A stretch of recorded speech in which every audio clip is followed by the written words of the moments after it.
Wellman TV. Bobby Aguilar. Kabanata 221. Sabik na hinigop ni Bobby Aguilar ang madilim na enerhiya na parang gutom na multo. Sa isang sandali, ang chi sa loob ng kanyang katawan ay tila pinigilan, hindi nagpapakita ng anumang mga palatandaan ng aktibidad. Ito ang unang pagkakataon na naramdaman niya ang walang katapusang supply ng dark energy. Pakiramdam niya ay hindi niya maa-absorb ang lahat. Hindi ako nilinlang ng ninuno, bulong ni Bobby sa sarili. Hindi niya alam kung gaano katagal siya magmumuni-muni sa pagkakataong ito. Dahil ang ganap na pagsipsip ng lahat ng madilim na enerhiyang ito ay karaniwang imposible. Lumipas ang oras, at sa isang kisap mata, isang araw at isang gabi ang lumipas. Matagumpay na umunlad ang lakas ni Bobby mula sa ikatlong layer ng foundation establishment stage hanggang sa ika-4. Ang ginintoang liwanag ay nagmula sa kanyang katawan, patong-patong na nakakabit sa kanyang balat na parang hinihigop ng kanyang laman. Lalong naging matigas ang katawan ni Bobby. Pero hindi pa tapos, dahil parang hindi nabawasan ang dark energy.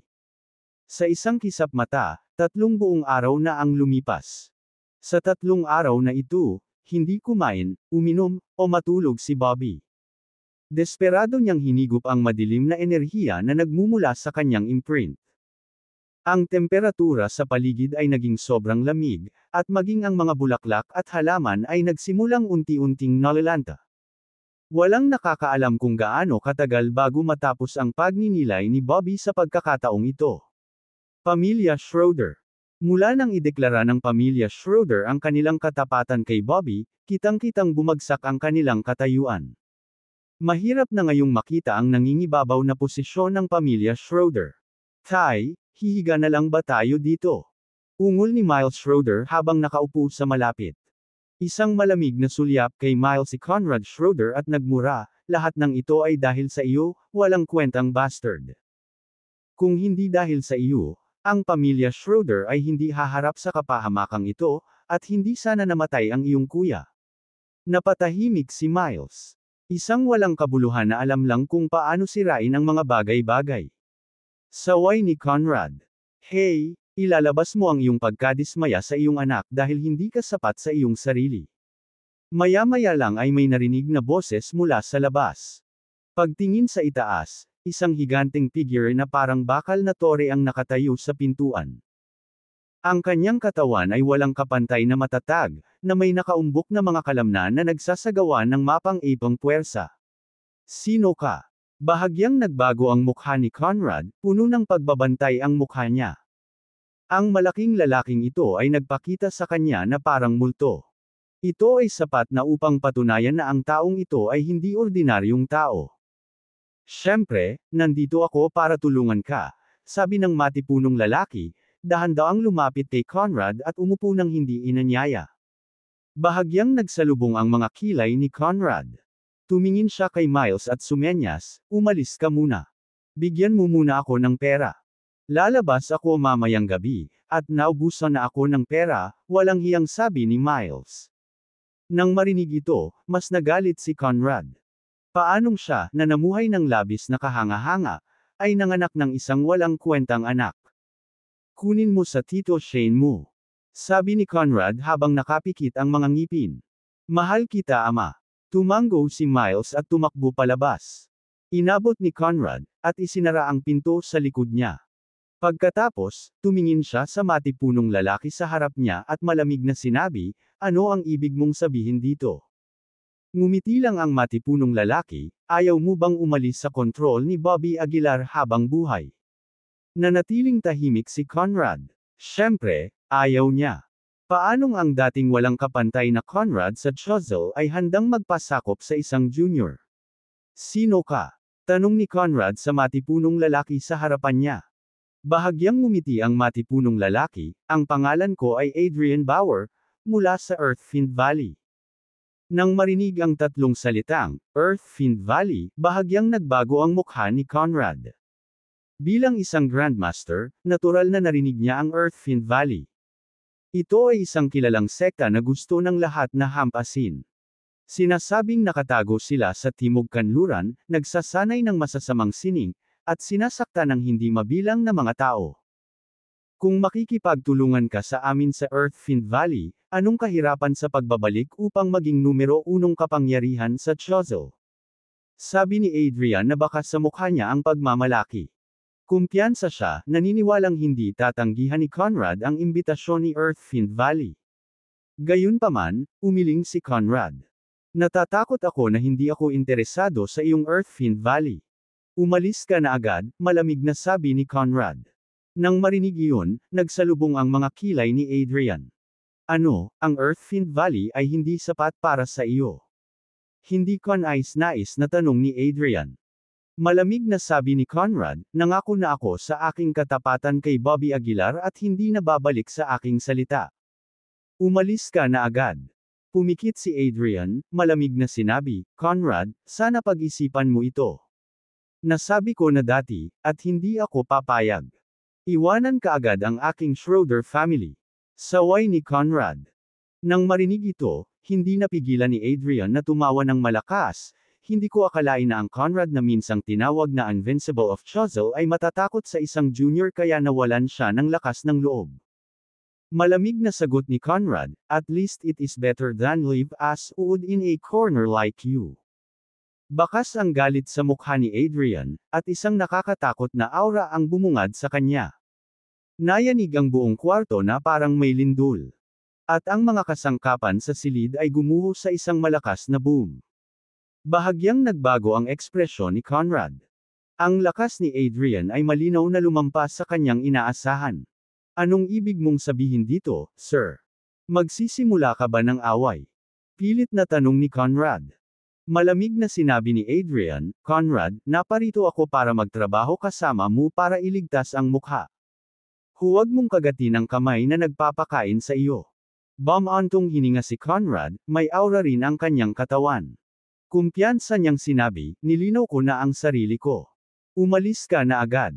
Paulit-ulit nang inisyon si Adrian, tumayo, at sinabing, sana hindi mo ito pagsisihan. Alter tanoramang aon turnis Juarez, Arlan Turneye para umalis. Hindi napigilan ni Conrad na mabubuntong hininga. Hindi niya inaasahan na darating ang Earthfiend Valley na kumakatok. Pagkaalis ni Adrian ay mabilis na pumasok si Tito Shane sa kwarto. Guro, bakit hindi ka sumang-ayon sa kanya? Medyo nalilitong tanong ni Tito Shane. Sinulyapan ni Conrad si Uncle Shane at ngumuso, makapangyarihan talaga ang Earthfiend Valley, ngunit nakatago sila sa timog kanluran at hindi man lang nangangahas na ipakita ang kanilang mga mukha. Makipagtulungan sa kanila. Sa iyong panaginip.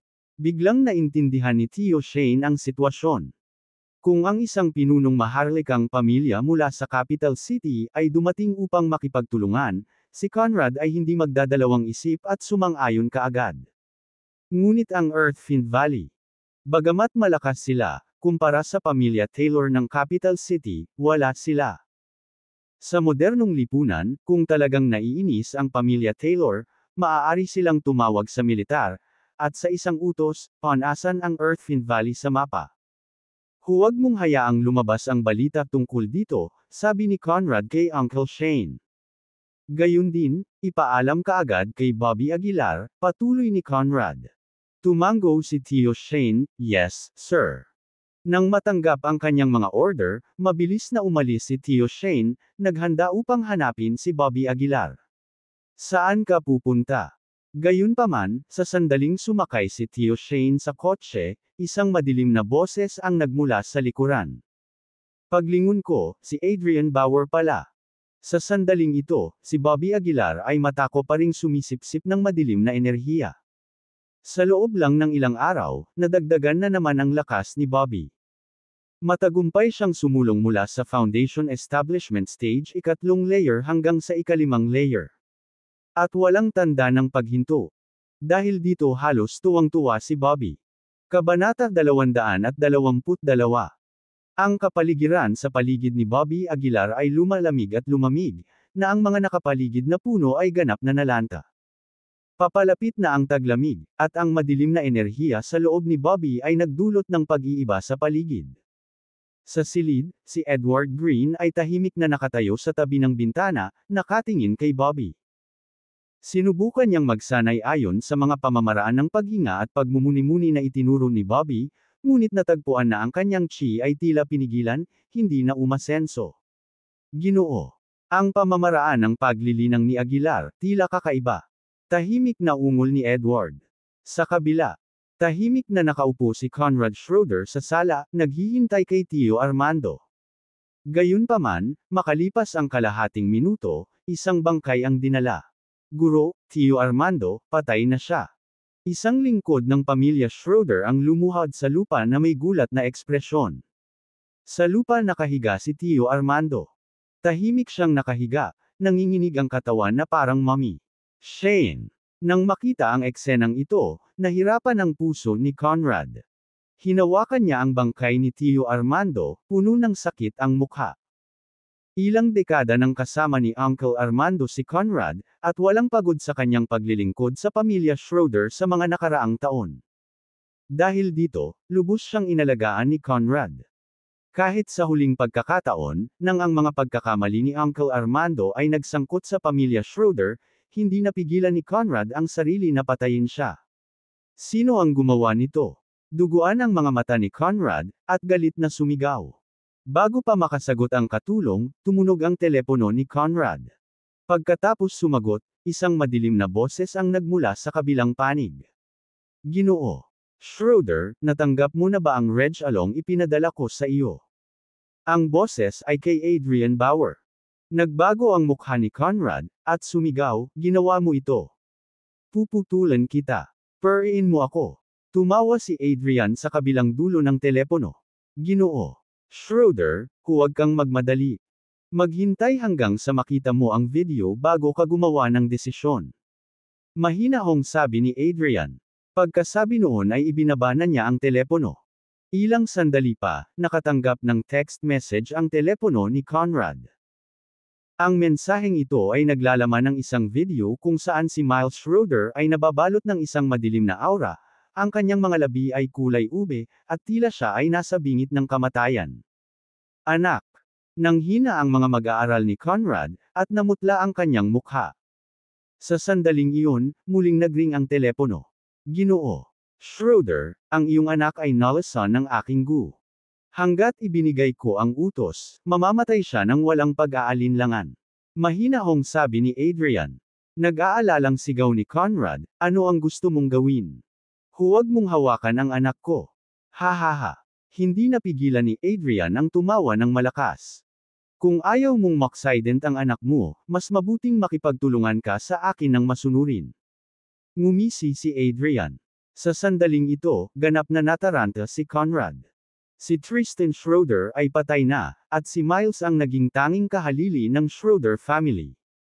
Kahit na si Miles ay itinuturing na isang walang kwentang basura, siya ay pagkatapos ng lahat ng sariling laman at dugo ni Conrad. Paanong hindi mabalisa si Conrad? Ang pagmamahal ng isang magulang ay walang hangganan. Papayag ako sa kahit anong gusto mo, huwag mo lang sasaktan ang anak ko. Sigaw ni Conrad sa gulat. Natawa si Adrian, dapat kanina ka pa sumuko, Conrad. Huwag kang mag-alala, kapag natapos na ang usapin, ginagarantiya ko na ang iyong Schroeder family ay muling magiging numero 1 pamilya sa Choiseul. Matapos ihagis ang mga salitang ito, ibinaba ni Adrian ang telepono. Nagmamadali si Conrad, ngunit wala siyang paraan. Ang Earthfiend Valley ay napakasama, at ang mga pamamaraan nito ay mahiwaga kahit si Conrad ay walang paraan upang harapin ang mga ito. Lumipas ang oras. Lumipas pa ang 3 araw. Ilang beses tumunog ang telepono ni Bobby Aguilar, ngunit walang sumasagot. Iyon ay dahil kasalukuyang sinusubukan ni Bobby na makapasok sa Foundation Building Stage 7. Tila ito na ang kanyang bottleneck, kahit na ang kanyang madilim na enerhiya ay lumiligid at walang katapusan, ang kanyang lakas ay hindi na umusad pa. Whoosh! Sa wakas, binuksan ni Bobby ang kanyang mga mata. Hindi niya napigil ang bumantong hininga, at ang kanyang mga mata ay sumambulat na may mahina at madilim na kinang. Pagtingin niya sa paligid, biglang napansin ni Bobby na parang nagbago ang mga mata niya. Nilinggan niya si Edward Green sa kwarto at nakita niyang parang nakakakita ng diretsyo ang tingin niya kay Edward. Ito rin kaya ang isa sa aking likas na kakayahan. Pagtataka ni Bobby. Sa bawat pagsulong sa foundation establishment stage, unti-unting mabubunyag ang likas na kakayahan ng isang magsasaka. Ganito ang nangyari sa espiritual na apoy ni Bobby at sa kanyang matigas na katawan. Ngayon, ang kanyang mga mata ay walang pagbubukod. Bumaba ang tingin ni Bobby sa sariling katawan at bumulong, parang si Sixth. Ang layer ng foundation building stage ang bottleneck ko. Bukod sa mga mapagkukunan, ang pinakamahalagang aspeto ng paglilinang ay estado ng pag-iisip. Maraming mga alagad ng mga dakilang pamilya ang kulang sa talento, at kahit nabantayan nila ang mga halamang gamot araw-araw, wala itong silbi. Ang pagpapabuti ng estado ng pag-iisip ay medyo mas mahalaga. Mukhang kailangan ko pang linlangan ang matandang bastard na iyon ng ilang sandali pa. Napabuntong hininga si Bobby. Sa tuwing naiisip niya ang ninuno ng Earthfiend Valley, nararamdaman ni Bobby na kumukulo ang kanyang tiyan sa galit. Ginoo Aguilar. Sa sandaling ito, pumasok si Edward Green mula sa labas. Bahagyang tumango si Bobby at nagtanong, gaano na ako katagal sa pagkakataong ito? Sumagot si Edward, 13 days na. Matagal na. Bahagyang kumunat ang noo ni Bobby. Sa kabutihang palad, ang kanyang lakas ay bumuti ng husto. Bagaman ito lamang ang pagkakaiba sa pagitan ng ika-6 at ika-7 layer, ang agwat sa pagitan nila ay parang gabi at araw. Ngayon ay nakaharap kay Conrad, hindi ako maaaring maging walang magawa. Naikuyom ni Bobby ang kanyang kamao at inisip ang sarili. Rad latest chapters at V. A. L. Bean. C. O per meter only. Maya-maya lang ay nagring ulit ang phone ni Bobby. Pagkakuha nito, nakita ni Bobby na si Conrad ang tumatawag. Walang masyadong iniisip, sinagot ni Bobby ang tawag. Medyo hindi natural ang boses ni Conrad, halika, Mr. Aguilar, may oras ka ba? Gusto sana kitang imbitahan para kumain. Invite mo akong kumain. Nagtaas ng kilay si Bobby. May nangyayari ba? Nag-alinlangan si Conrad, may kailangan akong sabihin sa iyo. Natahimik sandali si Bobby, pagkatapos ay sumang-ayon, sige, alis na ako. Pagkababa ni Bobby, hindi napigilan ni Bobby ang pagkamot sa baba. Medyo kakaiba si Conrad. Pagkatapos ng mabilisang pagligo, umalis si Bobby at tinungo ang tirahan ng pamilya Schroeder sa Shigland City. Sa oras na ito, si Adrian Bauer ay nasa harap ng 7 o 8 bangkay. Ang mga bangkay ay lahat nangunot, mukhang lubhang nakakatakot. Lahat sila ay mga piling puwersa ng pamilya Schroeder. Ang kanilang lakas ay nakapasok na sa Grandmaster Realm. Napaka-komportable. Dinilaan ni Adrian ang kanyang mga labi, puno ng kasiyahan ang kanyang mukha. Bagamat puno ng galit, hindi naglakas loob si Conrad na magsabi ng kahit ano. Pumayag na si Bobby Aguilar at dapat dumating kaagad. Sabi ni Conrad na walang ekspresyon ng mukha. Tandaan mong ibalik sa akin ang anak ko kapag tapos na ang usapin. Kung may nawawala man lang na buhok sa anak ko, hinding-hindi kita ililigtas. Napangiti ng mahina si Adrian, Mr. Schroeder, makatitiyak ka, ako, si Adrian Bauer, ay isang taong tumutupad sa kanyang salita.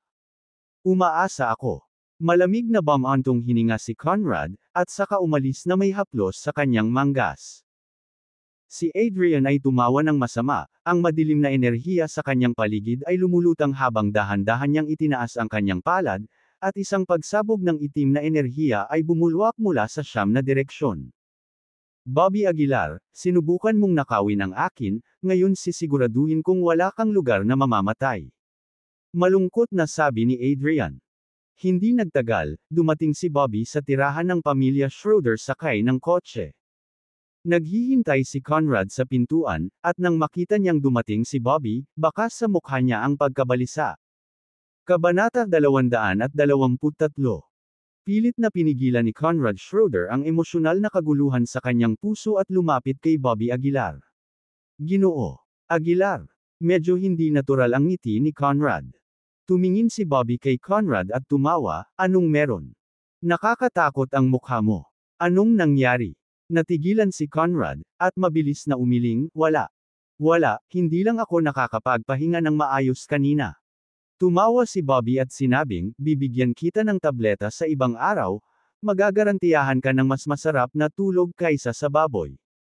Habang sinasabi iyon ni Bobby, mas naging hindi natural ang ekspresyon ni Conrad. Ginoo Aguilar, bilasan natin sa loob. Sabi ni Conrad sabay hila sa braso ni Bobby. Pagkapasok nila sa sala, napuno na ang hapagkainan ng mga kakaibang delicacy.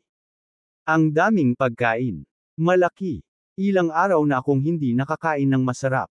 Tuwang-tuwang umupo si Bobby at nagsimulang kumain ng mataba gamit ang chopsticks. Umupo si Conrad doon nang walang sabi-sabi. Paminsan-minsan ay tumingin siya kay Bobby at sa labas ng pinto. Bakit hindi ka kumakain? Tanong ni Bobby habang nagpupuno ng pagkain sa bibig niya. Hindi ako nagugutom. Pilit nang umiti si Conrad. Hindi na nagsalita pa si Bobby. Maya-maya, kontentong tinapik ni Bobby ang tiyan.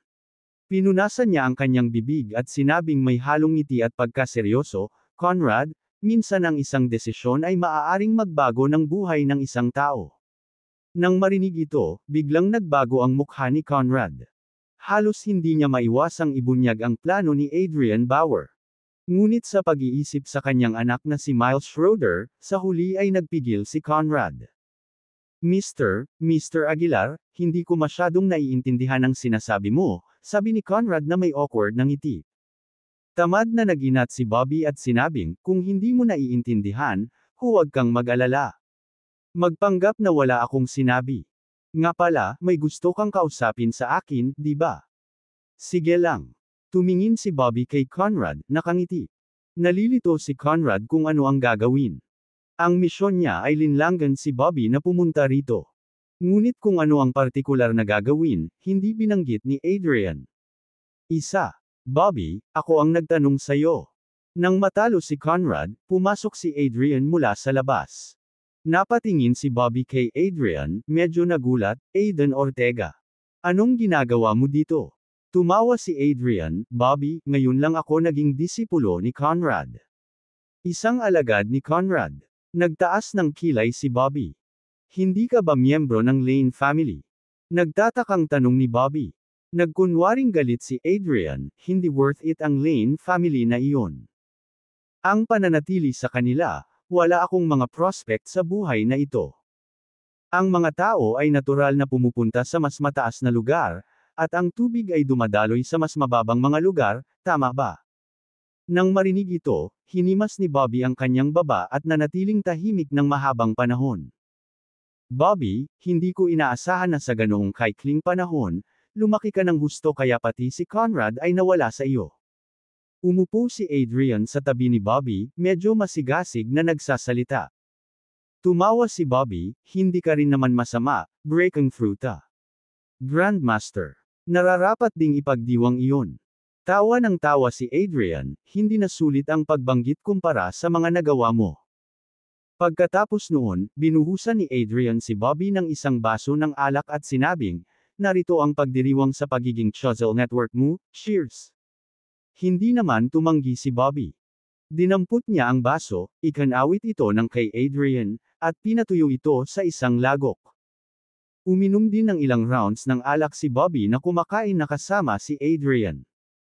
Sa mga oras na ito, umupo si Conrad sa isang tabi nang hindi nagsasalita o gumagalaw sa kanyang mga chopstick. Bobby, medyo nauuhaw ako. Pwede mo ba akong ikuha ng tubig? Sa pagkakataong iyon ay biglang tanong ni Adrian na nakangiti. Walang problema. Hindi man lang inisip ni Bobby, tumalikod na siya at naglakad patungo sa pitchel ng tubig.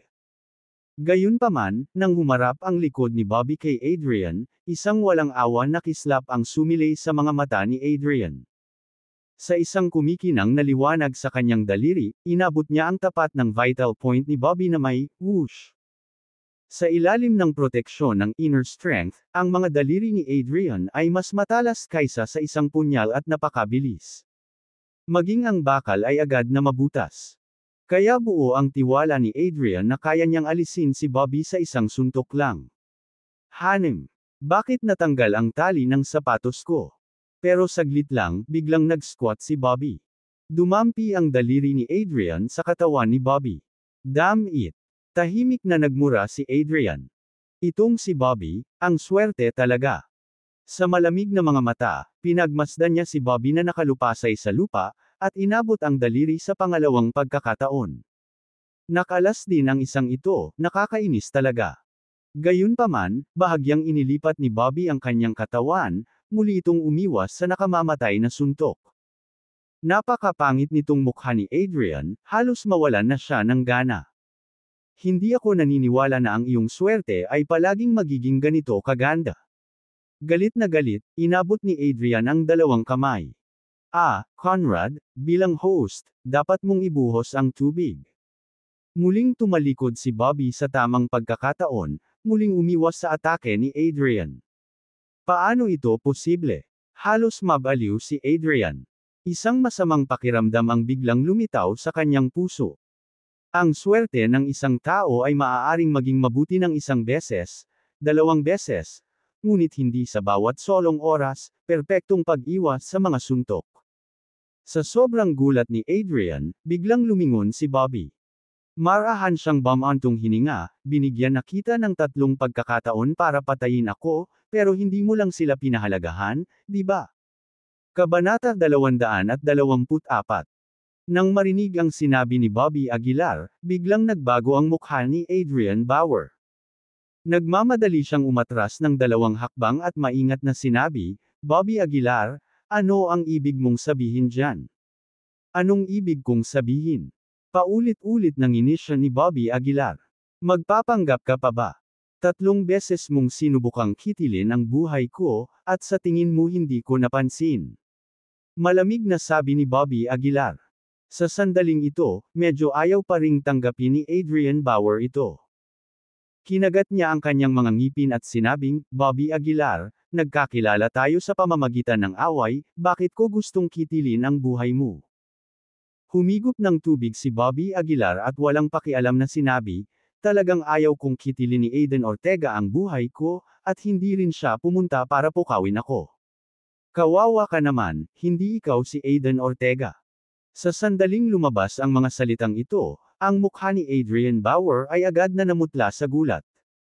Wala nang saysay ang pagpapanggap, kaya't ipinahayag na lamang ni Adrian Bauer ang kanyang tunay na kulay. Ngumisi siya, hindi ko inaasahan na makikita mo ako. Pero, curious ako, paano mo nalaman na hindi ako si Aiden Ortega? Natatarantang tanong ni Adrian Bauer. Umiling si Bobby Aguilar at sinabing, masyado kang nagkamali. Pinakamahalaga. Si Aiden Ortega ay isang matigas na tao, ngunit ikaw. Para kang isang kapatid na babae. Ang mga mag-aaral ni Adrian Bauer ay sumikip ng husto. Pinandilatan niya si Bobby Aguilar at sumigaw, iniinsulto mo ako. Tumawa si Bobby Aguilar, Sok, naisip mo talaga. Ang maitim na enerhiya ay lumundag sa paligid ni Adrian Bauer, handang hamampas. Kung hindi ako nagkakamali, dapat ikaw ang bastos na iyon mula sa Earthfiend Valley, tama ba? Nagpatuloy si Bobby Aguilar. Kumunot ang noo ni Adrian Bauer, at mas lalong lumakas ang gulat na ekspresyon sa mukha nito. Ha. Humagalpak ng tawa si Adrian Bauer. Hindi ko inaasahan na huhulaan mo. Ngunit ano ang mahalaga? Sa tingin mo ba makakatakas ka ngayon? Ngumisi si Adrian Bauer. Si Bobby Aguilar, gayunpaman, ay nanatiling kalmado at kalmado. Sinulyapan niya si Adrian Bauer at nginisyan, stop showing off. Kung talagang may kakayahan kang patayin ako, hindi mo na kailangang dumaan sa napakaraming problema. Sa katunayan, tulad ng sinabi ni Bobby Aguilar, si Adrian Bauer ay walang tiwala sa kanyang puso. Kung hindi, hindi na niya kailangang umasa sa tulong ni Conrad Schroeder. Kung lumaban tayo sa tapat na paraan, maaaring hindi ako ang iyong kapareha. Naiinis na sabi ni Adrian Bauer. Ngunit sa tingin mo ba ay narito ako nang hindi lubusang handa? Sa pagbagsak ng mga salita, biglang umungal si Adrian Bauer sa galit. Sa isang iglap, 9 na daloy ng itim na enerhiya ang sumabog mula sa 9 na posisyon. Ang itim na enerhiya ay tila nilalamon ang buong silid, at ang nakakatakot na kapaligiran ay nanlamig. Bahagyang kumunot ang noo ni Bobby Aguilar, tumingin sa eksenang nasa harapan niya, at bumulong, ano ito? Si Adrian Bauer, gayunpaman, ay nanatiling tahimik, ang kanyang mga kamay ay mabilis na dumudulas sa hangin. Makalipas ang ilang minuto, nagsimulang maglaho ang siyam na daloy ng itim na enerhiya. Ang paligid ay tila hindi nagbabago, ngunit parang nagbago ang lahat sa anumang paraan. Kumunot ang noo ni Bobby Aguilar at sinabing, sumigaw ka at naging sanhi ng lahat ng kaguluhang ito, at ito lang ang mayroon ka. Mukhang hindi gaanong kahanga-hanga ang mga kasanayan sa paglilinang ng Earthfiend Valley. Nang marinig ang mga salita ni Bobby Aguilar, may ilang ugat na namumuo sa noo ni Adrian Bauer. Kinagat niya ang kanyang mga ngipin at sinabing, Bobby Aguilar, huwag kang masyadong kampante, sinasabi ko sa iyo, hindi ka makakatakas ngayon. Dahan-daang tumayo si Bobby Aguilar, malamig na tumingin kay Adrian Bauer, at sinabing, kahit hindi mo ako hinanap, hahabulin sana kita dahil lahat ng tao sa Earthfiend Valley ay karapat-dapat na mamatay. Hahaha. Paulit-ulit na tumawa si Adrian Bauer. Halika at subukan pagkatapos. Sumandal si Adrian Bauer habang nasa likod niya ang kanyang mga kamay, mukhang sobrang kumpiyansa. Hindi umimik si Bobby Aguilar. Malaki ang paghamak niya sa Earthfiend Valley. Hindi dapat umiral sa mundo ang mga pamamaraan na nakakasira sa mga ordinaryong tao. Dahil hindi niya kayang patayin ang master ng Earthfiend Valley sa ngayon, maaari rin niyang patayin si Adrian Bauer na nakatayo sa kanyang harapan. Whoosh! Walang pag-aalinlangan at pag-aaksaya ng anumang mga salita, ang enerhiya ni Bobby Aguilar ay sumabog, at ang kanyang katawan ay biglang nawala sa lugar. Ang kanyang mabangis na suntok ay halos agad na dumating sa harap ni Adrian Bauer. Ang ganoong bilis ay naging sanhi ng pagbabago ng ekspresyon ni Adrian Bauer. Higit pa rito, ang mapangwasak na kapangyarihan ng suntok na iyon ay nagdulot ng higit na takot sa puso ni Adrian Bauer. Kahit si Conrad Schroeder, sa hindi kalayuan, ay natakot. Sa pagkakataong ito, si Bobby Aguilar, tila mas malakas pa kaysa sa huling pag-away nila. Boom! Saktong damapo ang suntok sa mukha ni Adrian Bauer. Ang kanyang buong katawan ay pinalipad, bumagsak sa dingding. Halos pumutok ang buong mukha niya. Kung hindi dahil sa matibay na katawan ni Aiden Ortega, baka diretsyong nabasag ng suntok na ito ang kanyang ulo. Malamig na pinanood ni Bobby Aguilar si Adrian Bauer, ngumuso, iyan na lang ba ang mayroon ka? Hahaha. Gayunpaman, mabilis na bumangon si Adrian Bauer mula sa lupa. Nakakagulat, ang mga sugat sa kanyang mukha ay naghihilom sa napakabilis na bilis. Sa ilang sandali, bumalik ang kanyang mukha sa orihinal nitong estado, nang walang bahid ng pinsala. Paano ito posible? Bahagyang nagbago ang ekspresyon ni Bobby Aguilar. Kahit na ang isang nangungunang alchemist ay hindi makaka-recover sa ganoong maikling panahon. Kahit anong uri ng masamang pamamaraan ang mayroon ka, dudurugin ko ito ngayon. Si Bobby Aguilar ay umungal at sumulong muli. Sa pagkakataong ito, mas malakas ang mga kamao ni Bobby Aguilar. Dahil lamang sa enerhiyang ibinubuga ay nag-vibrate ang buong silid, halos gumuho. Napakalaki ng enerhiya. Bulalas ni Adrian Bauer. Gayunpaman, hindi siya nataranta, at bakas ng tonanabik ang sumilay sa kanyang mga mata.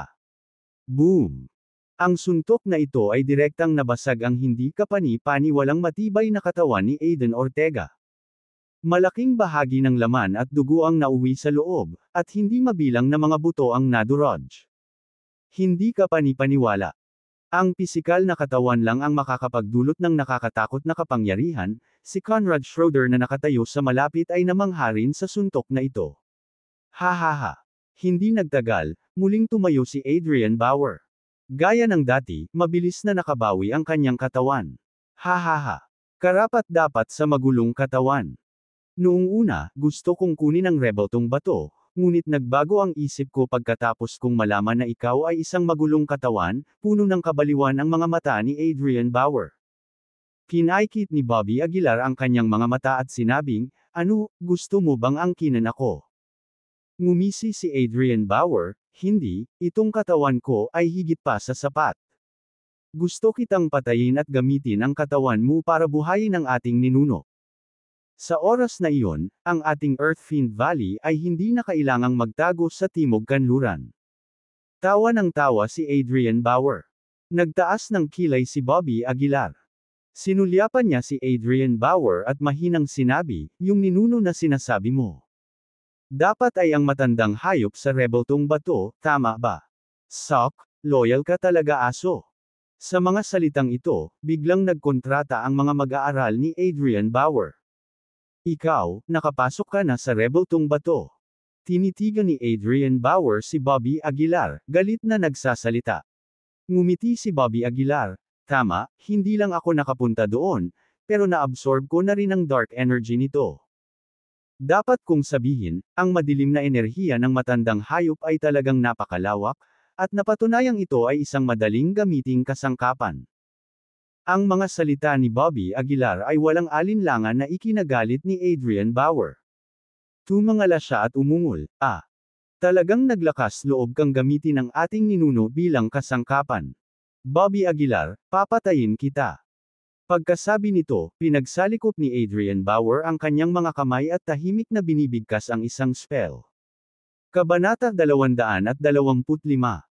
Ang itim na globo ay lumaki at lumaki sa itaas ng ulo ni Adrian Bauer, isang nakakatakot na presyon na agad na kumalat. Sumeryoso ang mukha ni Conrad Schroeder nang agad niyang inilibot ang kanyang inner strength para protektahan ang kanyang katawan. Sa kaibahan, si Bobby Aguilar ay mukhang kalmado, ganap na hindi pinapansin ang pamamaraan ni Adrian Bauer. Bobby Aguilar, mamatay ka para sa akin. Umungol si Adrian Bauer. Kasunod noon ay itinulak niya ang palad niya pasulong. Ang napakalawak na itim na globo ay gamulong pasulong na may dumadagandong na dagandong, na agad na nabasag ang lahat ng nahawakan nito. Kakayahan sa antas ng insekto, panuulin habang binabasag ko ito ng isang suntok. Sigaw ni Bobby Aguilar. Hinuyam niya ang kanyang kamao at umabant. Boom! Matapos ang isang malakas na putok, bumangga ang kamao ni Bobby Aguilar sa itim na globo. Nabasag ng napakalaking banggaan ang buong silid. Ang dalawang panig ay saglit na nasa deadlock, ang itim na globo ay hindi makasulong kahit kalahating hakbang. Break ka para sa akin. Umungol si Bobby Aguilar. Nagsimulang lumitaw ang mga bitek sa higanteng itim na globo. Boom! Sa wakas, ang itim na globo ay hindi na nakayanan, sumabog sa madilim na enerhiya at nawala sa isang iglap. Nagyayelo ang mukha ni Bobby Aguilar habang nakatingin kay Adrian Bauer at ninisyan, ganun ba? Dinilaan ni Adrian Bauer ang kanyang mga labi at sumagot, sa katunayan, ikaw ay isang magulong katawan. Sa totoo lang, lalo kang nagiging intriguing sa akin. Ano ba talaga itong magulong katawan na paulit-ulit mong sinasabi? Tanong ni Bobby Aguilar, na nakakunot ang kanyang mga kilay. Ito ang pangalawang beses na narinig niya ang katagang ito mula kay Adrian Bauer.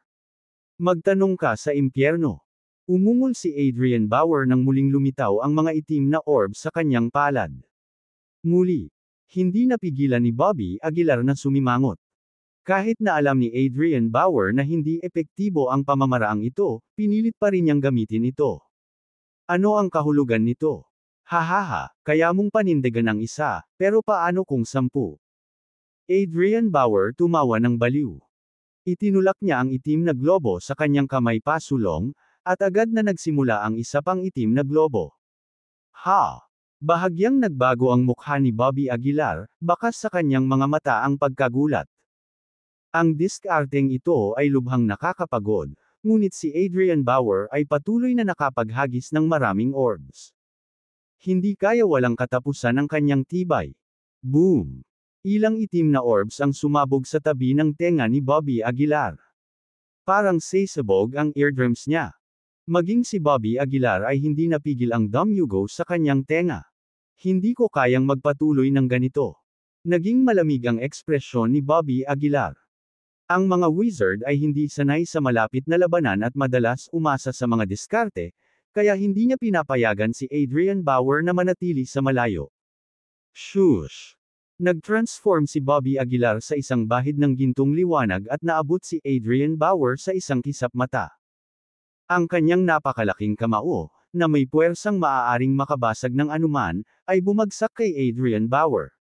Gusto mong makalapit. Hindi ako natatakot sa iyo, ang katawan na ito ay hindi mas masama kaysa sa iyo. Tumikim si Adrian Bauer at nakakagulat na ikinuyom ang kanyang kamao para salubungin ang atake ni Bobby. Klang! Nakakabingi ang tunog ng pagbangga ng mga kamao, ang mga alon ng pagkabigla ay naglalabasan at yumanig ang buong bahay sa mga durog na bato. Umalis. Si Adrian Bauer ay patuloy na natisod pa atras, ang kanyang mga buto ng kamay ay direktang nabali. Pinunit ng marahas na inner strength ang buong braso niya, halos madurog ang buto niya. Paano ito posible? Napaungol si Adrian Bauer sa sakit. Bumaba ang tingin niya sa mga braso niya, puno ng gulat ang mukha niya. Ang tigas ng katawan na ito ay kabilang sa pinakamalakas na nakita niya, ngunit wala itong pagkakataon laban kay Bobby Aguilar. Bang! Isa pang suntok, direktang nakatutok sa mukha niya. Sa ilalim ng suntok na ito, si Adrian Bauer ay itinapon sa ere.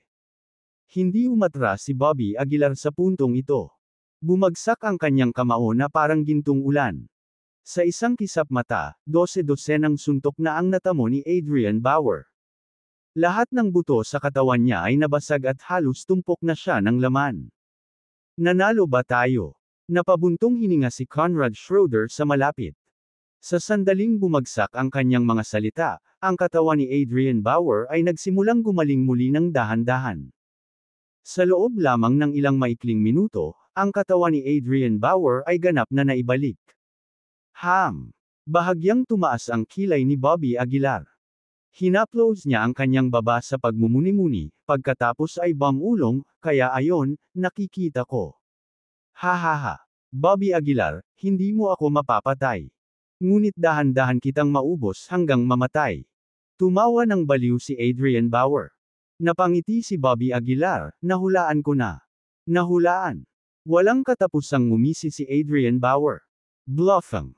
Maaari ka bang, isang langgam, hulaan ang natatanging sining ng Earthfiend Valley?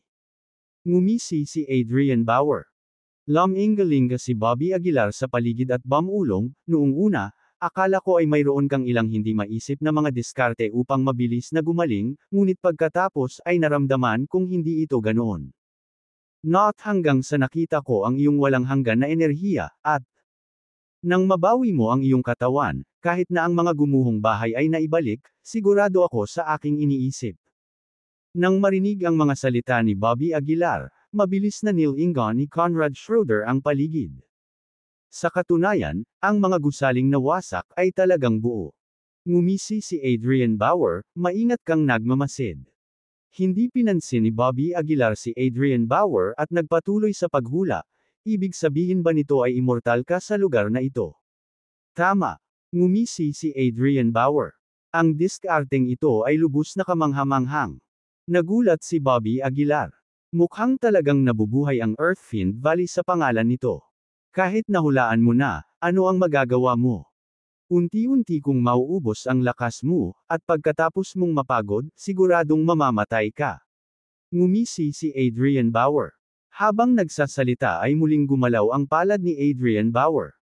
Sa isang iglap, umihip ang isang malakas na bagzo ng hangin, na naging dahilan upang ang kanyang inapo ay maging isang higanteng itim na figure. Ang ikinagulat ni Bobby Aguilar ay ang itim na figurang ito ay kamukhang kamukha ng ninuno sa rebeltong bato. Bobby Aguilar, masunurang ayalay ang iyong katawan para sa sakripisyo ng ninuno. Dumadagandong ang boses ni Adrian Bauer, nakakabingi. Tumangala si Bobby Aguilar sa higanteng figure, ang malamig niyang boses ay nagsabi, kung gusto mong manalo sa pamamaraang ito, natatakot ako na mali ang kalkulasyon mo. Hahaha. Ignorante kang bata, nambobola ka. Ito ang ultimate technique ng Earthfiend Valley, na kayang basagin ang isang burol sa isang sampal. Umungol si Adrian Bauer. Kahit gaano katigas ang katawan mo, kaya kitang basagin ng putik. Mamatay. Pagkasabi nito, pinakilos ni Adrian Bauer ang kanyang pamamaraan, at nagsimulang gumalaw ang malaking figure. Itinaas nito ang malaking palad nito, nagpagulong-gulong ng hangin, at tumulak kay Bobby Aguilar. Sa isang iglap, parang nabasag ang lupa.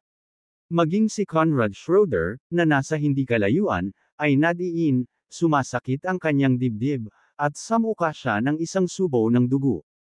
Masama. Ungol ni Conrad Schroeder sa kanyang puso. Itong hampas na ito, kahit siya ay maaaring hindi makayanan. Ang lupa sa ilalim ng mga paa ni Bobby Aguilar ay nagsimulang gumuho, ang kanyang buong katawan ay agad na lumubog ng ilang puntos. Mga parlor tricks, not worth mentioning, dudurugin ko ang ulo mo ngayon. Hindi naman natarante si Bobby Aguilar. Malamig siyang sumangot, at agad na nag-transform sa ginto. Ang gintong liwanag ay damaloy sa kanyang katawan, sa wakas ay nagtatagpo sa magkabilang kamao. Archaic Sacred Spring. Sa dagandong ni Bobby Aguilar, ang liwanag sa kanyang kamao ay biglang naging kasing silaw ng araw at buwan. Pahinga. Si Bobby Aguilar, na may nakakuyom na kamao, ay tumalon sa hangin, at nabagsakan ng malakas. Kabanata 226. Ang gininto ang liwanag ay kumikislap ng maliwanag, nakakabulag sa mga mata. Ang nakakatakot at mapang-ipang aura ay nabasag ang lupa. Boom! Isang nakakagulat na eksena ang naganap, ang suntok ni Bobby Aguilar ay direktang nabasag ang palad ng Ancestral Phantom. Natusok ang palad, mukhang marupok sa ilalim ng gininto ang liwanag. Ngunit hindi tumigil doon si Bobby Aguilar. Dumaan sa palad ang kanyang mabangis na kamao at diretsyong tinutukan ang napakalaking ulo. Biglang lumiit ang mga mag-aaral ni Adrian Bauer, at umungol siya sa galit. Paano ito posible? Nanginginig si Adrian Bauer. Boom! Sa suntok na ito, nabasag ang tinaguriang ultimate technique ng Earthfiend Valley. Isang suntok lang. Ito ay may kapangyarihang lumikha ng langit at lupa. Ang pinakamahalaga, sa pagkakataong ito ay hindi umasa si Bobby Aguilar sa anumang porma sayon. Bumalik sa kalmado ang lahat. Unti-unting nawala ang itim na multo, at naging wasak ang eksena. Si Bobby Aguilar ay nilamon ng gintong liwanag, na tila isang Diyos na bumababa sa lupa. Mahina ang ultimate technique ng Earthfiend Valley. Malamig na tinitigan ni Bobby Aguilar si Adrian Bauer. Ilang beses na nagbago ang mukha ni Adrian Bauer bago siyang umuso ng mahina. Sa paghusga sa kanyang aura, si Bobby Aguilar ay nasa ika-6 na layer lamang ng Master Realm. Paano siya magkakaroon ng ganoong lakas? Napalunok si Conrad Schroeder, nagulat sa kanyang kaibuturan. Kahit na ang mga maalamat na figure ng Warzone noong araw ay hindi posibleng makamit ito. Hindi ako masyadong magugulat sa anumang naabot ng isang magulong katawan. Dinilaan ni Adrian Bauer ang kanyang mga labi. Ang kanyang mga mata ay lalong na humaling, at ang kanyang interes sa katawan ni Bobby Aguilar ay lumaki. Gamitin ang anumang galaw mo, malamig na sabi ni Bobby Aguilar. Dinilaan ni Adrian Bauer ang kanyang mga labi at nginisyon, Bobby Aguilar, bagamat makapangyarihan ka, napakababa ng iyong kaharian para makatakas dito. Hanggat naririto ka, ako ay walang kamatayan, at ang iyong inner strength ay tuluyang mauubos. Si Adrian Bauer ay hindi naguguluhan. Ang kanyang plano ay dahan-daang pahirapan si Bobby Aguilar, pagod siya, at kunin ang kanyang katawan. Walang gulat sa mukha ni Bobby Aguilar, ngunit bakas ng mapanuksong ngiti. Dahil sa ngiting ito, hindi komportable si Adrian Bauer. Pagpapanggap na kalmado, tingnan natin kung hanggang kailan ka tatagal. Malungkot na sabi ni Adrian Bauer. Pagkatapos, itinaas niya ang kanyang kamay para i-activate ang kanyang teknik, at isang napakalaking kamay ang bumaba mula sa langit. Isang nakakabinging dagandong ang pumuno sa kanilang mga tainga, at isang nakakatakot na panggigipit ang dumurog sa kanila. Nanatiling kalmado si Bobby Aguilar at sinuntok ito. Isang tila ordinaryong suntok ang may kapangyarihang sirain ang mundo. Tila marupok ang pamamaraan ni Adrian Bauer sa harap ng suntok na ito. Makahulugan ba ang pag-aaksaya ng oras ng ganito? Kung ikaw ay matalino, ikaw ay sumuko at ibibigay ang iyong katawan. Baka turuan pa kita ng paraan para sakupin ang ibang katawan at magpatuloy na mabuhay. Dinilaan ni Adrian Bauer ang kanyang mga labi, malamig na nagsalita. Hindi direktang sumagot si Bobby Aguilar, sa halip ay nagtanong, takot ka ba sa sakit? Nagulat si Adrian Bauer at napakunot ang noo, anong ibig mong sabihin? Umiling si Bobby Aguilar at tumawa, sa totoo lang, ang iyong diskarte ay napakaganda. Hanggat ang isa ay may mas mababang kaharian kaysa sa iyo, hindi nila masisira ang spell at makatakas. Tama iyan. Buong pagmamalaking tumayo si Adrian Bauer habang nasa likod ang kanyang mga kamay. Ngunit, ang diskarteng ito ay may nakamamatay na kapintasan. Biglang nag-iba ang tono ni Bobby Aguilar, at mas lalong lumawak ang ngiti sa kanyang mukha. Nagbago ang mukha ni Adrian Bauer, at malamig niyang tinitigan si Bobby Aguilar, "Stop bluffing. Hindi mo ako maloloko." Ngumisi si Bobby Aguilar, "Huwag maniwala sa akin." Ngumuso si Adrian Bauer, "Siyempre, ako, og." Bago pa matapos magsalita si Adrian Bauer ay nakalapit na si Bobby Aguilar, at ang kanyang mabangis na suntok ay damapo sa dibdib ni Adrian Bauer. Sa direktang puwersa, tinusok ang dibdib ni Adrian Bauer. Ang matinding sakit ay biglang nagkontrata ang mga pupils ni Adrian Bauer. Nanginginig pa ang katawan niya. Pinunasan niya ang dugo sa kanyang bibig, nagngangalit ang kanyang mga ngipin at sinabing, "Kahit nabutas mo ang aking dibdib, ano? Ang aking katawan ay maaaring gumaling anumang oras." "Oo," tumango si Bobby Aguilar. "Maaari mo talagang pagalingin ang iyong katawan, ngunit mararamdaman mo pa rin ang sakit." Biglang nagbago ang mukha ni Adrian Bauer sa sinabi ni Bobby Aguilar. "Ikaw, anong ibig mong sabihin?" Biglang nakaramdam si Adrian Bauer ng kakilakilabot. Ngumisi si Bobby Aguilar, "Anong ibig kong sabihin? Wala kang kalaban-laban sa akin, paano kung mapagaling mo ang iyong katawan? I can torture you endlessly, and eventually, dadating din yung moment na hindi mo kakayanin, di ba?" Biglang may na-realize si Adrian Bauer.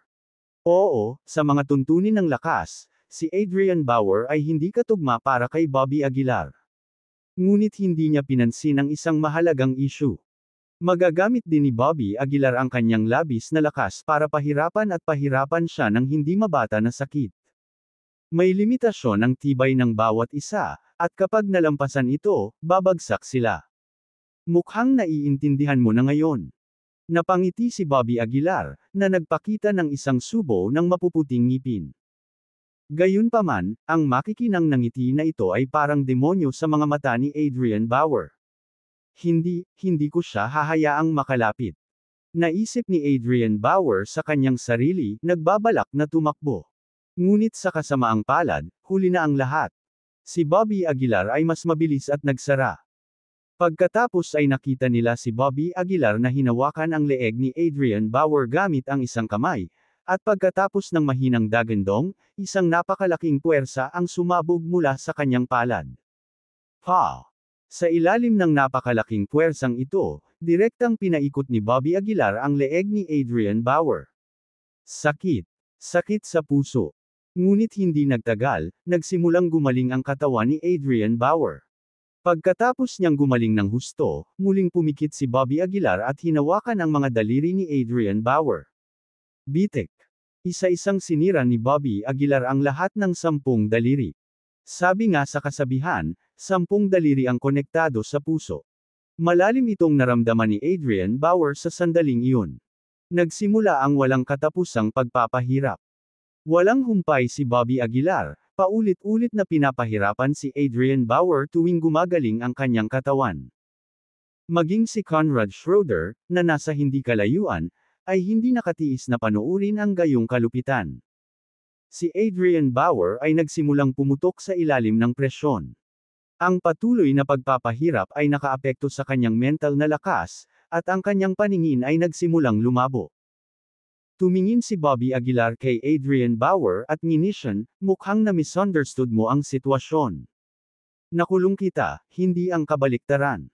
Kabanata 227. Biglang namutla ang mukha ni Adrian Bauer.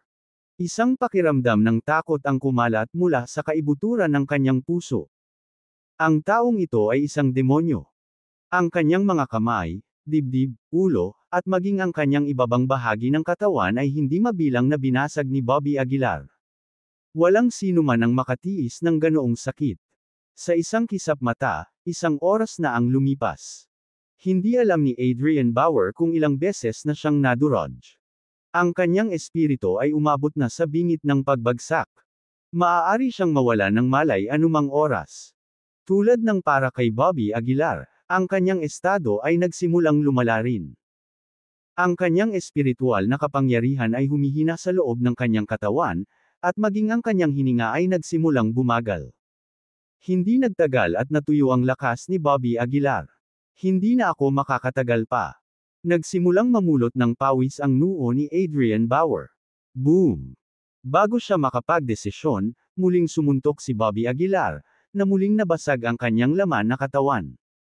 Hindi mabilang na mga pagkawasak at reforma ang nagtulak kay Adrian Bauer sa gilid ng breakang. Walang hiyakang bastard. Umungol si Adrian Bauer habang nakataas ang ulo. Hindi kita hahayaang makawala dito. Sampal. Sa sandaling nahulog ang kanyang mga salita, sinampal at binasag ni Bobby Aguilar ang kanyang mga buto sa mukha.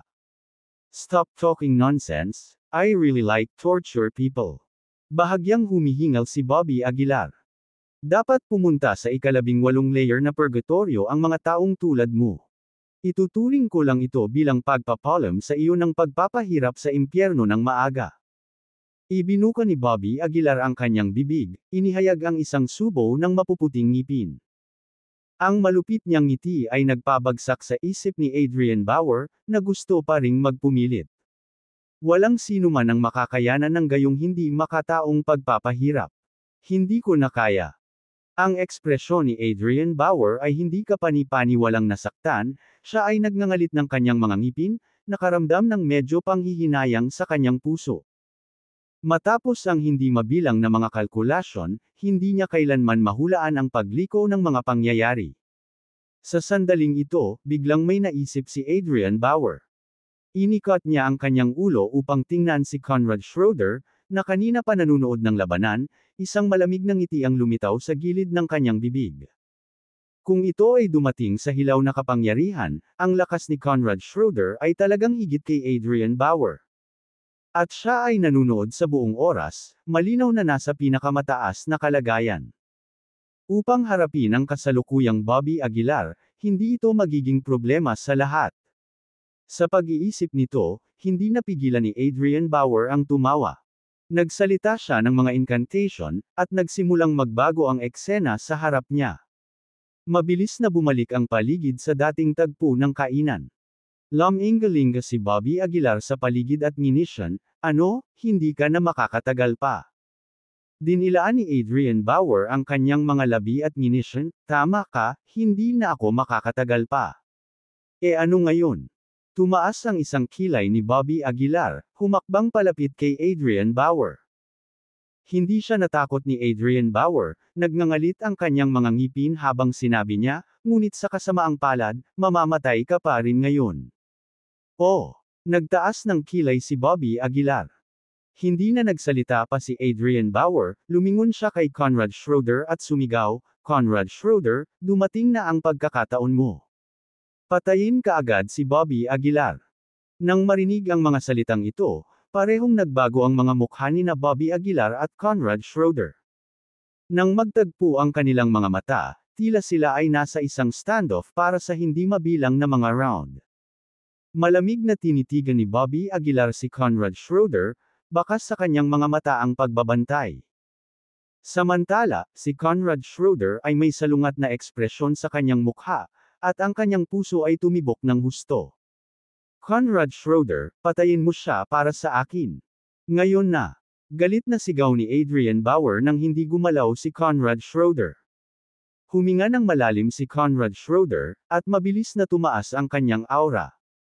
Ang panggigipit ng Grandmaster ay sumabog muli. Dahil sa matinding pressure na ito, hindi napigilan ni Adrian Bauer ang tumawa. Ang isang Grandmaster ay higit pa sa sapat upang patayin ka tulad mo ngayon. Galit na umungol si Adrian Bauer. Hindi pinansin ni Bobby Aguilar si Adrian Bauer. Tumingin siya kay Conrad Schroeder at malamig na sinabi, bakit mo ako pinagtaksilan? Isang kidlat ng sakit ang bumalatay sa mukha ni Conrad Schroeder. Kinagat niya ang kanyang mga ngipin at sinabing, Mr. Aguilar, kinidnap ni Adrian ang anak ko. Kapag hindi ako sumunod, papatayin niya ang anak ko. Nawala na sa akin si Tristan, at hindi ko na kayang mawala muli si Miles Schroeder. Habang nagsasalita siya, tumulo ang mga luha sa mukha ni Conrad Schroeder.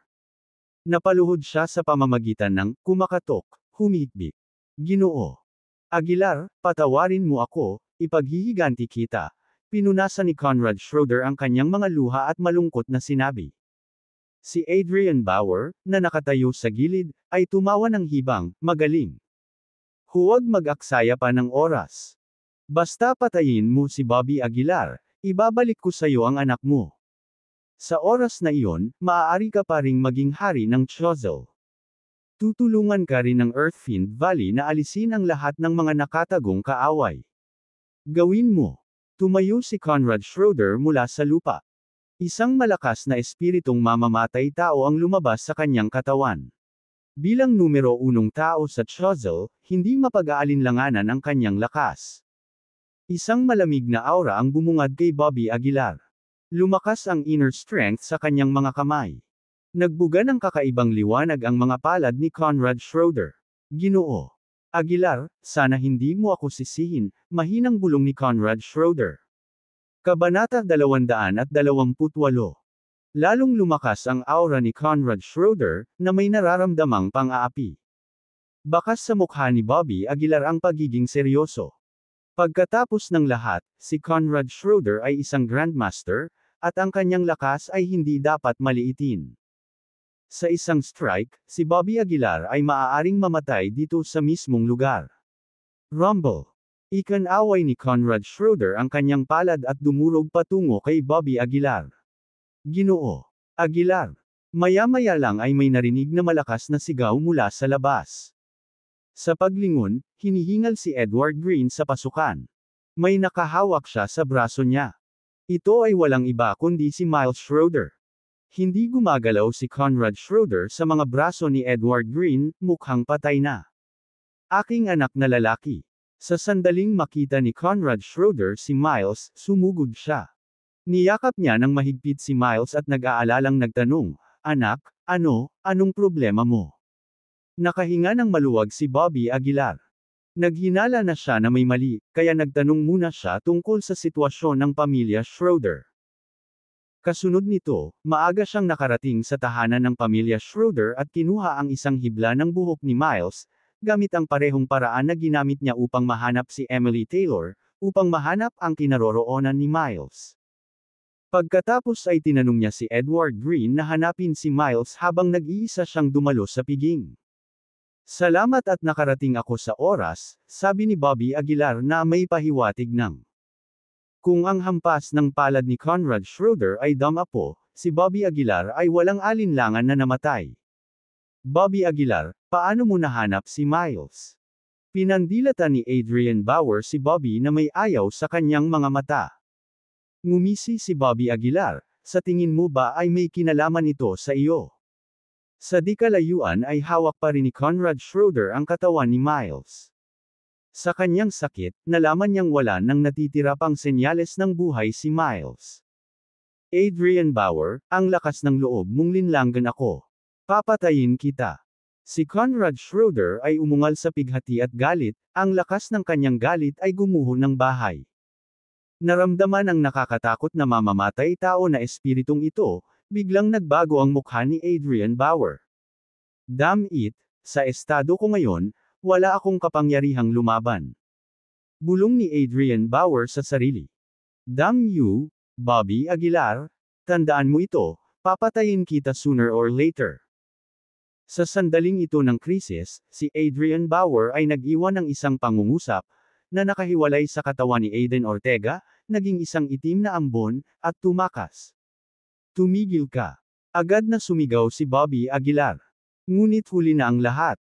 Nabulag ng galit, naisip lang ni Conrad Schroeder na patayin si Adrian Bauer sa harap niya. Pero ang nasa harap niya ay hindi na si Adrian Bauer, kundi si Aiden Ortega. Sa kanyang pagmamadali, kinagat ni Bobby Aguilar ang kanyang mga ngipin, kumikislap ang kanyang katawan, nakaharang sa harap ni Aiden Ortega.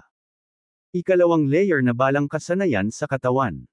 Umungol si Bobby Aguilar at mabilis na pinaandar ang pamamaraan. Agad na nag-transform ang kanyang katawan sa isang gintong kulay at nakatiis sa suntok sa kanyang laman. Boom! Ang nakakatakot na lakas ng palad ay tumama kay Bobby Aguilar. Ang isang malaking bahagi ng lupa kung saan nakatayo si Bobby Aguilar ay lumubog, na puno ng alikabok ang hangin, na tinatakpan ang paningin ng lahat. Ginoo Aguilar. Natarante si Edward Green at nagmamadaling tumakbo. Kahit si Bobby Aguilar ay hindi nakayanan ang suntok na ito. Nabasag ang kanyang ginintuang glow, at halos natakpan ng dugo ang kanyang buong mukha. Ginoo Aguilar. Si Edward Green ay galit na galit, niyakap ang katawan ni Bobby Aguilar at sumisigaw. Tumigil ka na sa pagsigaw. Hindi pa ako patay. Sakto habang nagluluksa si Edward Green, biglang bumangon si Bobby Aguilar mula sa lupa. Ang kanyang katawan ay medyo hindi matatag, at maliwanag na siya ay nagtamo ng matinding pinsala mula sa welga na ito. Ikaw, ayos ka lang? Nag-aalalang tanong ni Edward Green. Ikinaway ni Bobby Aguilar ang kanyang kamay at saka napahiga patungo sa direksyon ni Conrad Schroeder. Bakit mo ako pinigilan? Mariing tinitigan ni Conrad Schroeder si Bobby Aguilar, ang kanyang mga mata ay halos sumibol ng apoy.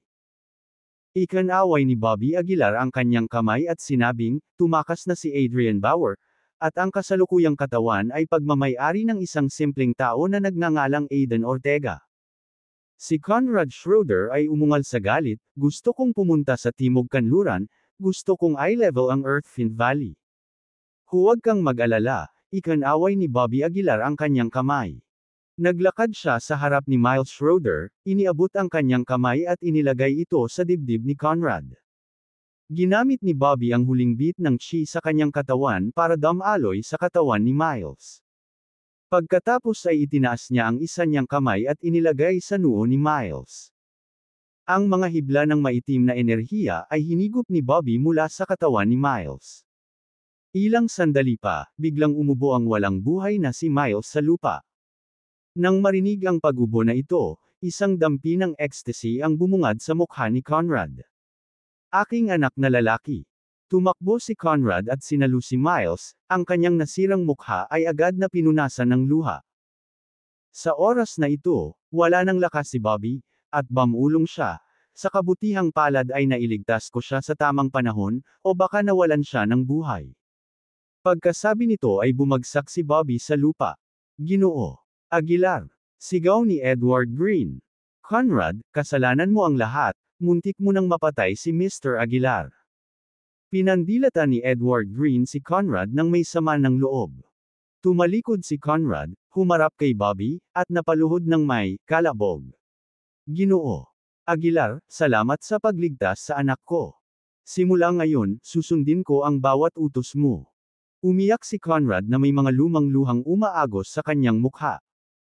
Kung ang pagpapasakop kay Bobby noon ay dahil sa takot, ngayon ay dahil sa paghanga at paggalang.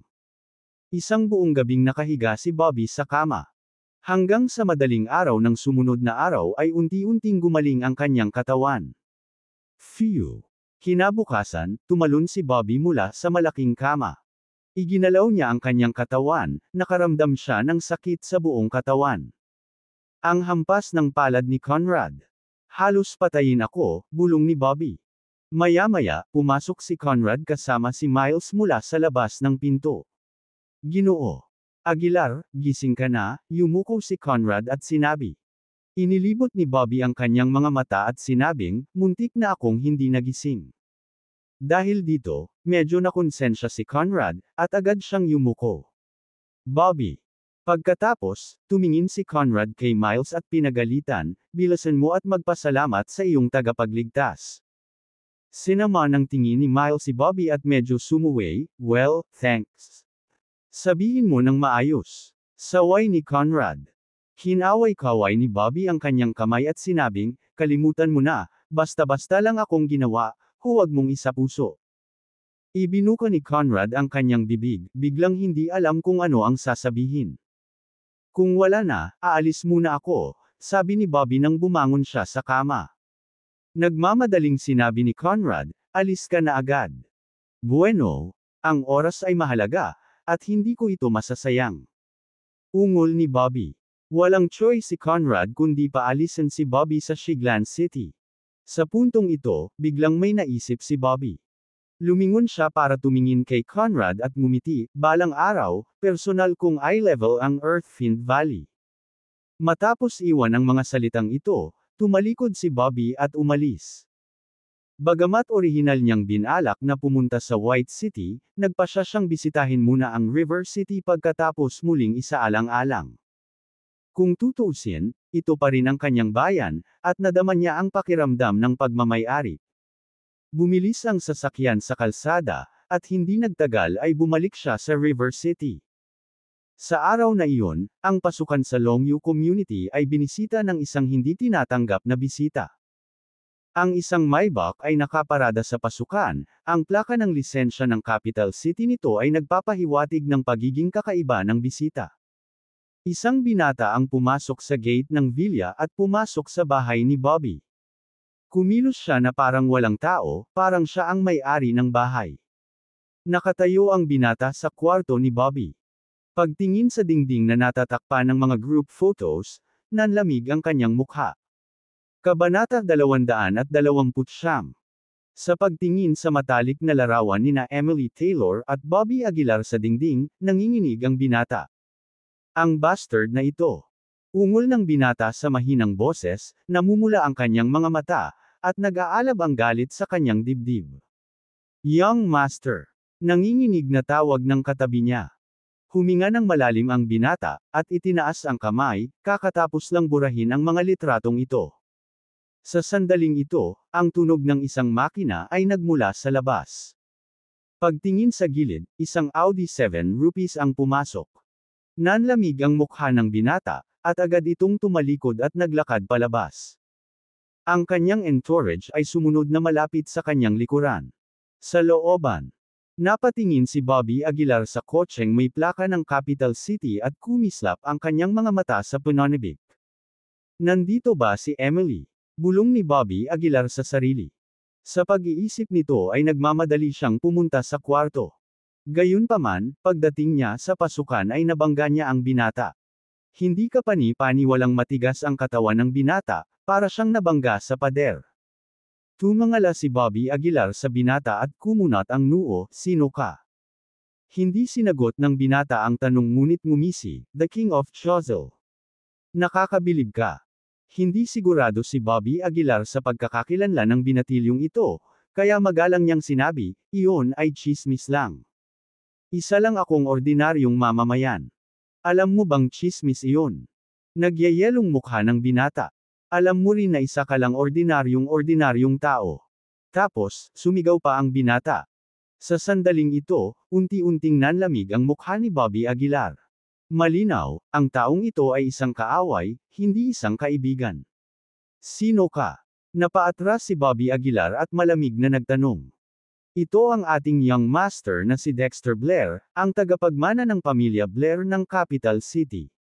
Sigaw ng entourage sa tabi niya. Bahagyang nagsalubong ang mga kilay ni Bobby Aguilar. Discover new chapters on N0 Vey, L. Bean. Com. Ang pamilya Blair ng Capital City. Bakit hindi ko sila narinig?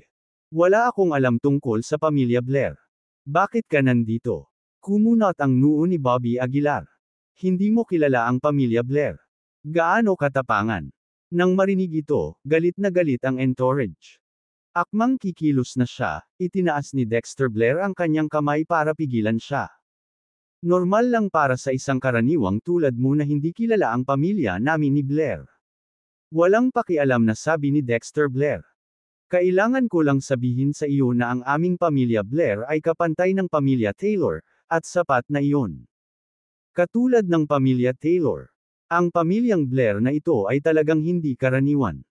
Sumimangot si Bobby Aguilar at sinabing, "Parang hindi kita kilala." Pinaikit ni Dexter Blair ang kanyang mga mata at sinabing, "Pero kilala kita." Gaano kalakas ang loob ng isang hamak na ordinaryong tao mula sa Choiseul na pagnasaan ang prinsesa ng pamilya Taylor? Anong klaseng krimen ang dapat kasuhan? Nang marinig ito, lubos na naunawaan ni Bobby Aguilar. Ang lalaking ito ay malamang na isang romantikong karibal. Ngumiti si Bobby Aguilar at sinabing, "In love kami ni Miss Taylor sa isa't isa." Ano ang krimen doon? Ngumisi si Dexter Blair, "Ikaw ba, isang mababang karaniwang tao, karapat-dapat kay Emily Taylor?" Kumunot ang noo ni Bobby Aguilar, "Sir, isa lang talaga akong ordinaryong tao, pero hindi ba masyadong marami ang address mo?" Sobra. Humagalpak ng tawa si Dexter Blair. "Ano, gusto din ba ng isang mababang karaniwang tao na tulad mo ng dignidad?" Sabi ni Dexter Blair na may singkit na mga mata. Unti-unting nanlamig ang mukha ni Bobby Aguilar. Huminga siya ng malalim, pinipigilan ang galit, at sinabing, "Pakiusap umalis ka kaagad. Hindi ka welcome sa bahay ko." Oh! Nagtaas ng kilay si Dexter Blair. Buong-buo niyang tiningnan si Bobby Aguilar at nagpatuloy, "Ikaw, isang hamak na karaniwang tao, gusto mo pa ring umakyat sa social ladder at maging isang phoenix. Alam mo ba kung ano ang ibig sabihin ng magpakasal sa isang taong may pantay na katayuan?" "Hindi ko alam." Sabi ni Bobby Aguilar na may malamig na mukha. "Ang alam ko lang gusto ko si Emily Taylor, at gusto niya rin ako." "Tama na yan. Tungkol sa status na binanggit mo, naniniwala ako na balang araw, magiging karapat-dapat ako kay Miss Taylor." Ang ilang mga salita ay lubos na nagpagalit kay Dexter Blair. Isang nakakatakot na aura ang lumabas sa kanya. Lumaganap ang pakiramdam ng pang-aapi. Nagbago ang mukha ni Bobby Aguilar. Ang lakas ng Dexter Blair na ito ay lampas sa imahinasyon, kahit na hindi naririnig sa mga tulad ni Conrad Schroeder. "Sa tingin mo ba ay karapat-dapat kang makasama si Emily Taylor?" Sabi ni Dexter Blair na may singkit na mga mata. "Bukod kay Mike Taylor, wala ni isang tao sa buong pamilya Taylor ang sumusuporta sa iyo. Ngayong buhay na si Mike Taylor, kaya na niyang magdesisyon. Ngunit ano ang tungkol sa pagkamatay niya? Mayroon akong isang banal na ang pag-asa sa buhay ni Mike Taylor ay hindi hihigit sa 2 taon. By then, paano mo papakasalan si Emily Taylor?" Nang marinig ang mga salita ni Dexter Blair, bahagyang nagbago ang mukha ni Bobby Aguilar. Huminga siya ng malalim at sinabing, "Totoo na hindi ako karapat-dapat kay Emily Taylor at ang pamilya Taylor ay may karapatang murahin ako. Ngunit naniniwala ako na hindi magtatagal bago ko mapapangasawa si Emily Taylor ng hayagan at makatarungan." Confident na sabi ni Bobby Aguilar. Nang marinig ito, tila narinig ni Dexter Blair ang pinakamalaking biro sa mundo. "Nakakaawa naman yung mga nakatira sa baba. Isang chisel lang ang bumubulag sa iyong mga mata." Panunuya ni Dexter Blair. "Hindi mo maiisip na henyo ka. Sa capital city, maraming tao ang katulad mo." Sigaw ni Dexter Blair. Malamig na sinabi ni Bobby Aguilar, "Medyo may tiwala ako sa sarili ko." Kumpiyansa. Nanlamig ang mukha ni Dexter Blair. "Fine, sisirain ko ang tiwala mo ngayon." Sa malakas na sigaw, humakbang si Dexter Blair. Dahil sa nakakatakot na pakiramdam ng pang-aapi, nabasag ang mga buto ni Bobby Aguilar. Hindi napigilan ni Bobby Aguilar ang pagpawi ng malamig na pawi sa kanyang noo, at pinipigilan pa siya ng presyon sa kanyang katawan. "Ngayon, ipapaalam ko sa iyo na ang basura ay palaging magiging basura." Itinaas ni Dexter Blair ang kanyang kamao at casual na hinampas. Si Bobby Aguilar ay hindi nang ahas na magpakalma. Mabilis niyang na-activate ang Saintly Body Skill at Archaic Sacred Fist, na sinalubong ang pag-atake ng direkta. Gamit ang lahat ng kanyang mga card mula sa simula, si Bobby Aguilar ay nagpakita ng walang kakulangan ng pag-iingat. Boom! Nagsalpukan ang kanilang mga kamao, na lumikha ng malakas na dagandong.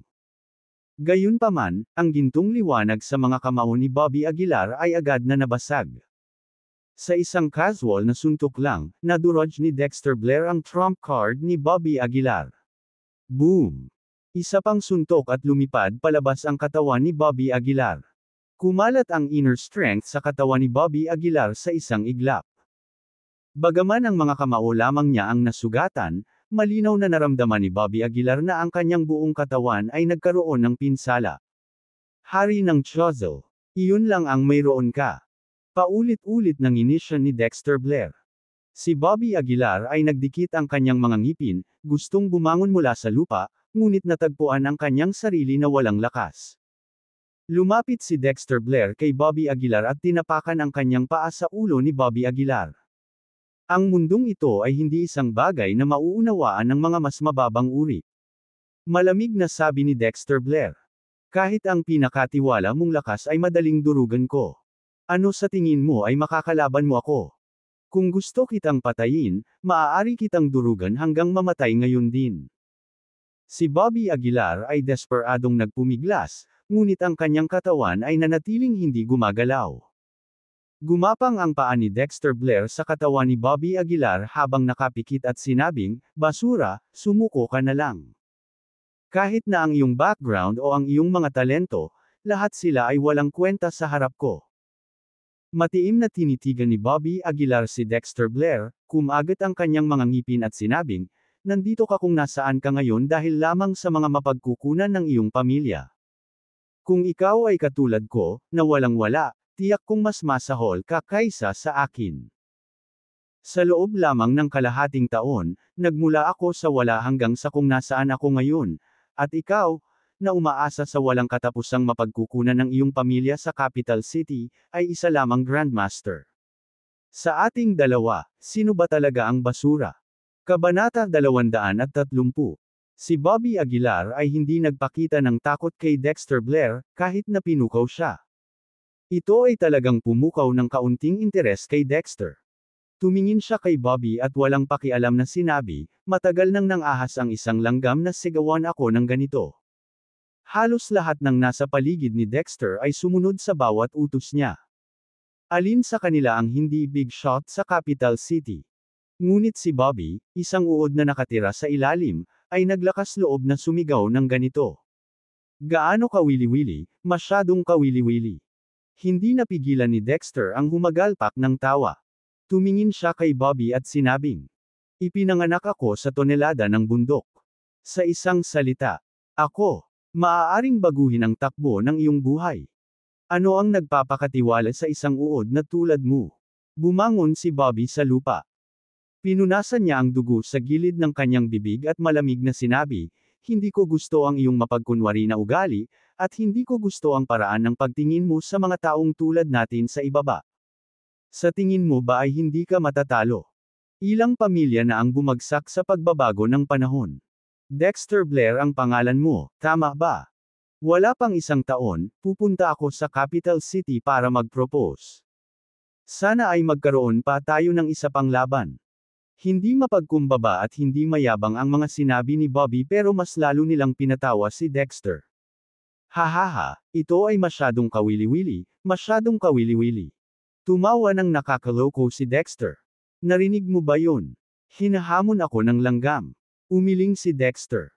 Ngumisi si Bobby, "Hindi mo kailangang kutsain, sabihin mo lang kung maglakas loob kang mangako." Kumunot ang noo ni Dexter at sinabing, "Hindi naman sa kung tatanggapin ko o hindi, pero pakiramdam ko hindi ka karapat-dapat.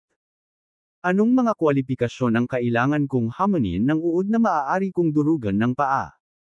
Mas lalong naging katawa-tawa si Dexter. Ang lahat ng ito ay masyadong hindi totoo para kay Dexter. Hindi niya akalain na magkakaroon ng ganyang langgam sa mundo, na nangangahas na guluhin siya ng ganito. "Kaya hindi ka pa rin maglakas loob." Ngumisi si Bobby.